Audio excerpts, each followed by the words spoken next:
মঙ্গলবার 16ই ডিসেম্বর প্রকাশিত হয়েছে এসআইআর এর পর ভোটের খসড়া তালিকা। সেই তালিকায় দেখা গিয়েছে যে 58 লাখের নাম বাদ গিয়েছে, বেশিরভাগই মৃত, স্থানান্তরিত, ভুয়ো, নিখোঁজ ভোটার।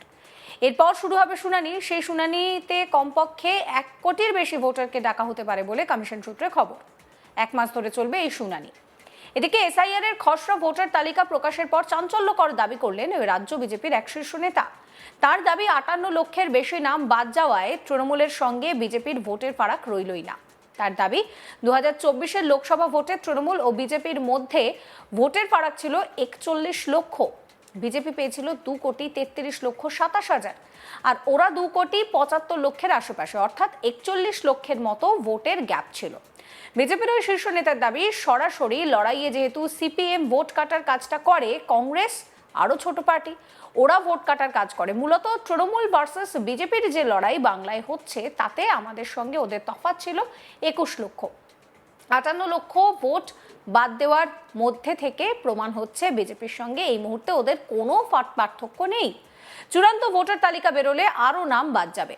আগে যে তালিকা সামনে এসেছে সেখানে আমরা দেখেছিলাম কত নাম বাদ গিয়েছে। মঙ্গলবার এই কথাই বলেছেন রাজ্যের বিরোধী দলনেতা শুভেন্দু অধিকারী। কি বলছেন তিনি শোনাবো। অনেকগুলো পদ্ধতি নিয়েছেন। এক, বিএলওরা বুথে বসবেন। 2 হচ্ছে ইলেকট্রনিক সিস্টেমে দিয়েছে, আপনি জানতে পারবেন আপনার নাম আছে কিনা, নিজেই দেখে নিতে পারবেন। 3 হচ্ছে নাম বাদ চলে গেছে 6 নম্বরে আবেদন করা, ভুয়া নাম রয়ে গেছে 7 নম্বরে কাটার জন্য আবেদন করা, শিফটের 8 নম্বর আবেদন করা, তাদের হিয়ারিং করা। এই প্রক্রিয়াটা আগামী 15ই জানুয়ারি পর্যন্ত চলবে। কিন্তু ইনিশিয়ালি 58 লক্ষের বেশি ভোটার নাম বাদ যাওয়া, যারা 2024-এ ছিলেন, এবং 2024-এর ভোটে তৃণমূলের সঙ্গে বিজেপির ডিফারেন্স মাত্র 21 লক্ষ। আমরা 2,33,27,000 আর ওরা 2,75,00,000 আশেপাশে, অর্থাৎ 41 লক্ষ সামথিং ভোটারের গ্যাপ ছিল। সরাসরি লড়াই যেহেতু সিপিএম ভোট কাটার কাজটা করে, কংগ্রেস তো আরো ছোট পার্টি, ভোট কাটার কাজ করে। মূলত তৃণমূল ভার্সেস বিজেপির যে লড়াই পশ্চিমবঙ্গে হচ্ছে, তাতে আমাদের সঙ্গে ওদের ডিফারেন্স ছিল 21 লক্ষ। 58 লক্ষ ভোট বাদ দেওয়ার মধ্য দিয়ে প্রমাণ হয়েছে যে ভারতীয় জনতা পার্টির সঙ্গে ওদের কোনো ডিফারেন্স এই মুহূর্তে নেই। 14ই ফেব্রুয়ারি ভোটার তালিকা বেরোলে আমি আমার দীর্ঘ নির্বাচনী লড়ার অভিজ্ঞতা, প্রত্যেক দিন রাজনৈতিক কর্মকাণ্ডে থাকার অভিজ্ঞতা, আমি আমার রাজনীতির জীবন শুরু করেছিলাম কলেজে। তো সেদিন আমি যে পার্টির ছিলাম, সেই পার্টির কন্ট্যাক্ট পিকে কলেজে বুথে আমি নিজেও বিএলএ ছিলাম, বুথ লেভেল এজেন্ট। সেই যে দীর্ঘ আমার 35 বছরের বেশি, 36 বছরের অভিজ্ঞতা, 35-36 বছরের অভিজ্ঞতায় আমি বলতে পারি যে বিপুল সংখ্যক নাম আরো বাদ যাবে, এবং সংখ্যাটা আমি আগে যেটা বলেছিলাম, আমি রিপিট করবো না আজকে, সেই সংখ্যার থেকেও বাড়বে। আপনাদের সকলে 14ই ফেব্রুয়ারি পরে আবার যখন আসবে, এই জেলায় তো প্রতি মাসে আসি, ফেব্রুয়ারিতে আমি এই সব জেলায় আসবো, সেদিন আপনারা আমাকে বলবেন। আমি এক্ষুনি কথা দিয়ে এসেছি আমার জামুরিয়ার বিএলএ টুদের, আপনাদের সঙ্গে লিট্টি চোখা করবো 14ই ফেব্রুয়ারি পরে। বিএলএ টুরা আমরা ওদের চায়ের পয়সাও দিতে পারি, মোবাইলের রিচার্জের পয়সাও দিতে পারি, মোবাইলের মোটরসাইকেলের তেল ঢোকানোর পয়সা দিতে পারি। এই যে খসড়া তালিকা সামনে এসেছে, সেখানে দেখা যাচ্ছে যে মুখ্যমন্ত্রীর ভোট কেন্দ্র, সেখান থেকে 127 জনের নাম বাদ গিয়েছে। এই প্রসঙ্গে রাজ্যের বিরোধী দলনেতা তিনি বলছেন যে একটা বুথ থেকে 127 জনের নাম বাদ যাওয়া কিন্তু কম কিছু নয়, কমপক্ষে 10% ভোটারের নাম বাদ যাওয়া।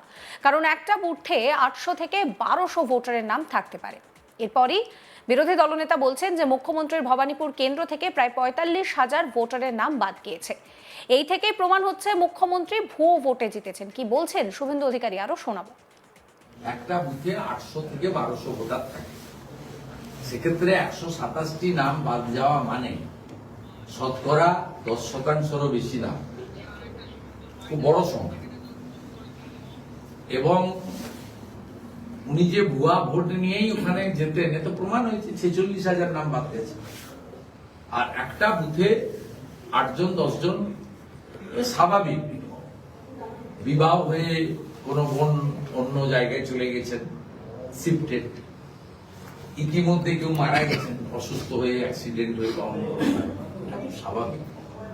অতএব স্পষ্টভাবে প্রমাণ হচ্ছে মূল যে ভোটার বাদ গেছে প্রায় 46,000, মুখ্যমন্ত্রীর বুথে 127 জন বাদ দেওয়ার মধ্য দিয়ে প্রমাণ হয়েছে কলকাতাতে যে তৃণমূলের সাফল্য, এর পিছনে ভুয়া ভোটারদের একটা বড় অবদান আছে। 24 পরগনাতে তো বাদ গেছে প্রায় 8 লাখ করে, দুটো 24 পরগনাতে। দেখুন, আমি কয়েকদিন ধরেই বলছি, এটা নিয়ে এক্ষুনি কনক্লুশনে যাওয়া ঠিক হবে না। কারণ ইলেকশন কমিশন আগামী 1 মাস ধরে অনেকগুলো পদ্ধতি নিয়েছেন। এক, বিএলওরা বুথে বসবেন। 2 হচ্ছে ইলেকট্রনিক সিস্টেমে দিয়েছে, আপনি জানতে পারবেন আপনার নাম আছে কিনা, নিজেই দেখে নিতে পারবেন।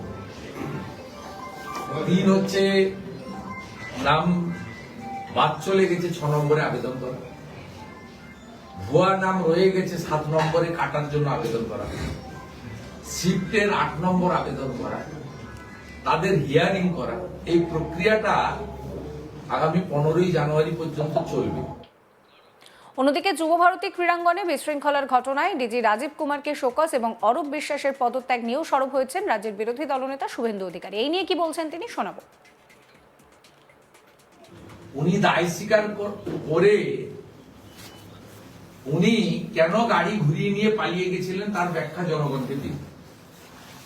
উনি কেন তার পুলিশকে অনুমোদন দিয়েছিলেন ফুল প্রুফ না করে, তার জন্য তিনি রাজীব কুমারকে শোকজ করবেন কেন? রাজীব কুমারকে এবং বিধাননগরের সিপি কে বরখাস্ত কেন করছেন না? ডিপার্টমেন্টাল সাসপেনশন কেন করছেন না? কারণ রাজীব কুমার তো অ্যাক্টিং ডিজি, কিন্তু পার্মানেন্ট ডিজি নয়। তাকে কেন সরাচ্ছেন না? দ্বিতীয়ত, ক্রীড়ামন্ত্রী অরূপ বিশ্বাস তিনি একটা দপ্তরের মন্ত্রী নন, তিনি বিদ্যুৎ এবং আবাসন দপ্তরেরও মন্ত্রী। একইভাবে সুজিত ঘোষ, যিনি কমপ্লিমেন্টারি টিকিট রাস্তায় দাঁড়িয়ে বিতরণ করছিলেন, তিনিও ফায়ার ব্রিগেড দপ্তরের মন্ত্রী। তাদের মন্ত্রিসভা থেকে বরখাস্ত করে তদন্তের মুখোমুখি হওয়ার নির্দেশ কেন দিচ্ছেন না? এই ভিডিও সম্পর্কে আপনাদের মতামত জানাবেন। সমস্ত খবরের আপডেটের জন্য চ্যানেলটিকে সাবস্ক্রাইব করতে ভুলবেন না।